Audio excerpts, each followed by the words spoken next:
আজকে আমরা গ্লো মুভির পরের পর্বের সম্পর্কে জানব।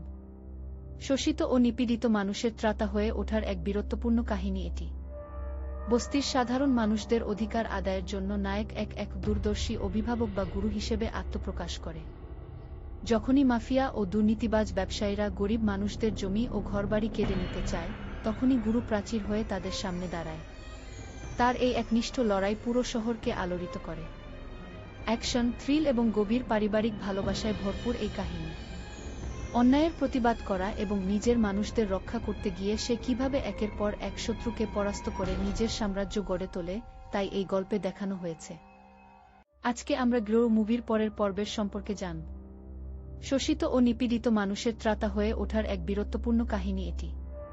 বস্তির সাধারণ মানুষদের অধিকার আদায়ের জন্য নায়ক এক দূরদর্শী অভিভাবক বা গুরু হিসেবে আত্মপ্রকাশ করে। যখনই মাফিয়া ও দুর্নীতিবাজ ব্যবসায়ীরা গরিব মানুষদের জমি ও ঘরবাড়ি কেড়ে নিতে চায়, তখনই গুরু প্রাচীর হয়ে তাদের সামনে দাঁড়ায়। তার এই একনিষ্ঠ লড়াই পুরো শহরকে আলোড়িত করে। অ্যাকশন, থ্রিল এবং গভীর পারিবারিক ভালোবাসায় ভরপুর এই কাহিনী। অন্যায়ের প্রতিবাদ করা এবং নিজের মানুষদের রক্ষা করতে গিয়ে সে কিভাবে একের পর এক শত্রুকে পরাস্ত করে নিজের সাম্রাজ্য গড়ে তোলে, তাই এই গল্পে দেখানো হয়েছে।